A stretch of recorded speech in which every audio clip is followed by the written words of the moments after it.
Hello everyone, and welcome to the conclusion of the Skullfinder pack series, where we are here with Pigeon and Shade, and we're going to take a look at their family tree and see their pups all grown up. So of course we have Pigeon. Her stats are fairly neutral, but with slightly lower strength and health, and then Shade, who also has fairly neutral stats, but with a +1 to stamina, -1 to speed. Tempest and Chase were Pigeon's parents, and Tempest is actually the daughter of Aiden and Raven, so we've gotten a whole other generation on this legacy now. It just doesn't show the whole family tree. Now, of course, because this is part of our Wayfinders legacy, we're not going to be choosing an heir. There's no poll, there's nowhere you can vote on this. However, all of these pups will be eligible to potentially carry on the legacy and explore a future update. We just don't know how many updates there are going to be that need exploring, so we're not going to choose a finite heir for everyone because it's going to be kind of on a case-by-case basis. But we are going to be taking a look at the grown-up pups here. However, before we do go through the pups as adults here, I'm scrolling through them quickly as pups, we do need to make a note of 2F here. Unfortunately, she did not survive the litter. She passed away quite early on due to illness. Despite Pigeon's best efforts to help care for her, it just wasn't enough, and with that -2 health, it kind of makes sense as to why she actually passed away so early that she did not get a proper name. However, even after that, Pigeon has been referring to her now as Lily, even though it's not reflected on the family tree. So this is little Lily. Unfortunately, she didn't make it, but she has a really pretty little gray pup coat, but unfortunately just was not strong enough to pull through that illness. However, her 5 brothers, all 5 of them were boys, did end up surviving, and we're going to go ahead and take a look at them now and see how they look as adults. And first of all, here we have Marrow. Marrow's the eldest, the 2M member of the Skullfinders pack, and he has the Choco Snout coat, which is actually one of the NPC coats. You can see that we don't see it in this list here. It is a genetic black coat, and he does have some darker tinting on it. We've seen this one pop up a few times, notably Puma of our Stream Wolves had it, but I don't know how much we've seen it in this in the main legacy, but it is a very pretty coat, especially with these very bright yellow eyes that stand out quite strikingly against that darker coat here. Now we'll also go ahead, we'll listen to his howls here. First of all, his primary.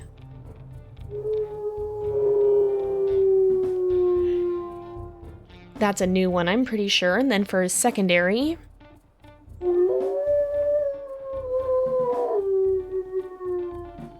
I do believe that that is an older one. And if we look at his customizations here, you can see that he does have a torn, or I think, no, sorry, a torn right ear, not a torn left ear. You can see that he's got that notch there, but that is his only ear customization, and he doesn't have any body customizations. But if we do look at his size, we can see that he is pretty average here. He's pretty much right in the middle. I think slightly on the smaller side, but not too small.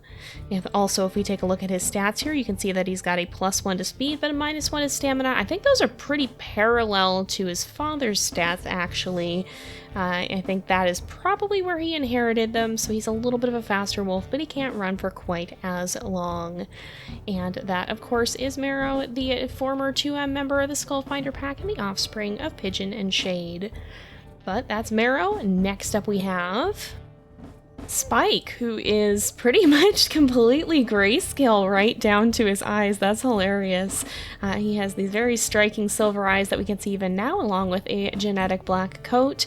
It is the U Black coat, 425F from Beauteous Blacks. And again, a close-up look at these they're very much the same color as his fur, his eyes. It's very funny, but it looks really cool. It gives him a pretty unique look compared to the wolves who've had a lot more vibrant eyes. And he does have a genetic black coat as well, but we'll also go ahead, we'll listen to his howls here. So he's got 7 for his primary.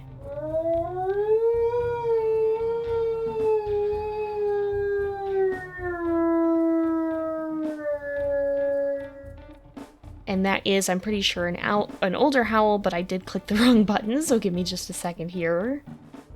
Alright, and then for secondary, a very high-pitched one, and that is one of the newer ones, I do believe.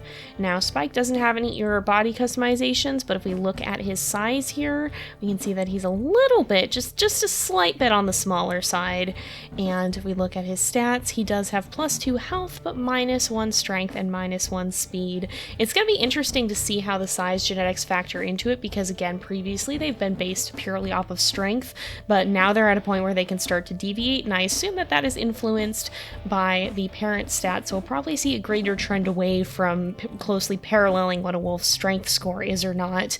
And it'll be interesting to see how that develops over the generations, if we have any sort of trend start to develop in any of the offshoots or not, we'll have to see. But that is his stats, and of course he was the 3M member of the Skullfinder pack, the offspring of Pigeon and Shade. And that is Spike. Next up we have Antler, who has a very familiar coat here, harkening back to his grandmother. That would be the Luna coat. It's one of the ambassador wolves. You can actually already see it here, and it is a genetic black coat. So it seems like that's still sticking around through the generations, having been passed down originally from Tempest, and then Pigeon had a different coat, and now we see it popping up again with Antler. He also has these very, very bright golden eyes to complement it. Again, very, very stunning, stand out quite a lot. I will always be a sucker for the very light eyes against very dark coat. I think it just feels so vibrant and so piercing. It's always really, really pretty. But we'll also go ahead, we'll listen to his howls here. So first of all, we have his primary.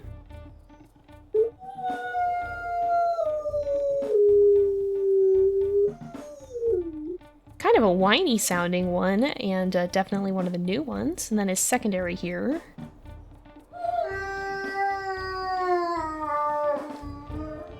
That's a bit of a more familiar one. That is, I think, an older one that's been around for a while. Now, as for his customizations, too, you can see he does have, I believe, a notched left ear. Yeah, if we turn him a little bit, you can see that a bit better here.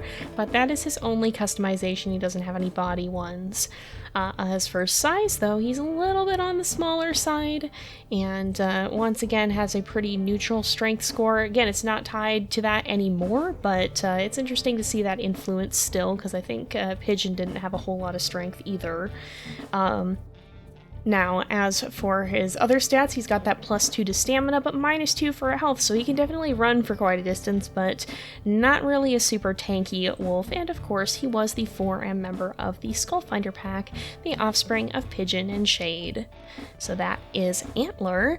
He was also notably a pretty bold wolf, a pretty unintimidated wolf. He didn't actually want to hide during a dog attack, and he did end up getting lost on the journey. I think that was Antler who got lost and ran all the way back into town and like almost completely disappeared on us. It was pretty wild. Thankfully we did manage to find him, but he kind of gave us quite a scare. So he had a pretty pronounced personality even as a pup. He definitely seemed like an adventurous soul. But that's Antler. Next up we have Fossil, who has a super pretty coat. This is an NPC coat. I'm pretty sure it's called Blackfire, if I'm not mistaken. You'll notice that it doesn't show up anywhere here. And he's got, it is a genetic black coat, but he's got these really piercing kind of goldeny, bronzy kind of eyes to go with it. Again, very, very stunning. Very much lives up to the Blackfire coat name. It's a very, very cool look.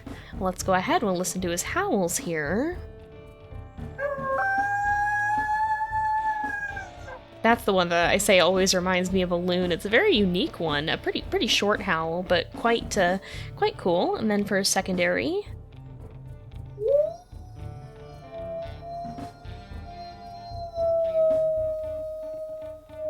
oh, that's also a more familiar one. I definitely heard that one around. Now, as for his customizations, he does have a notched left ear. Yes, you can see it just like Antler does, I'm pretty sure. He's got that notch in his ear as well. These two were kind of the rowdier ones, so they seem to have gotten into some scrapes. Maybe they did that together. Maybe they got their matching ear notches at the same time. Who knows? Who knows where those came from? But that is his only customization. However, he does have a slightly small size as well.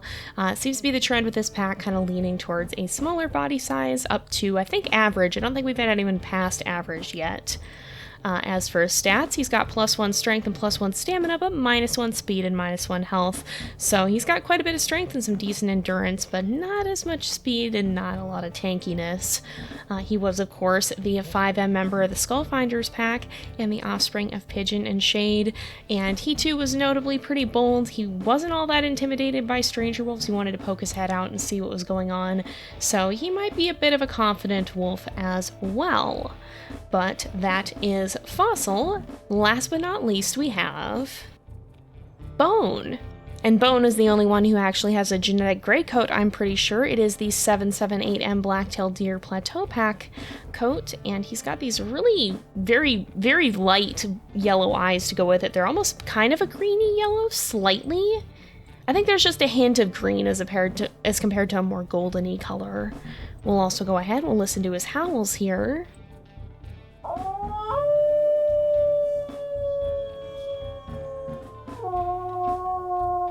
That's a new one, I think, a bit of a raspier one. And then for his secondary,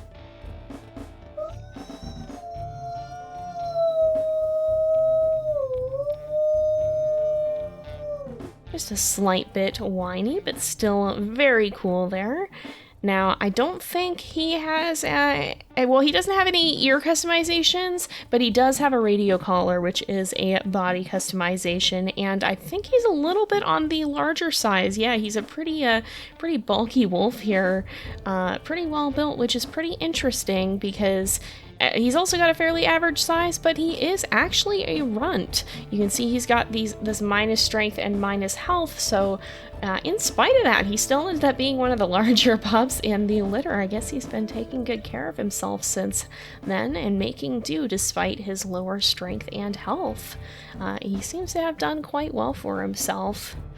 And of course, he was the 6M member of the Skullfinders pack, the offspring of Pigeon and Shade, and the last pup in the litter. And with that, that is going to go ahead and conclude this series. So I hope you guys have enjoyed it. I hope you enjoyed getting to watch Pigeon's series, and I kind of was a chaotic one, jumping in with all the Skull update right away after her own litter just finished, but definitely a very fun series. I had I greatly enjoyed getting to play through it. But I hope you guys have enjoyed. Don't forget to like and subscribe. Thank you so much for watching, and I will see you guys next time. But until then, this is Jay, over and out.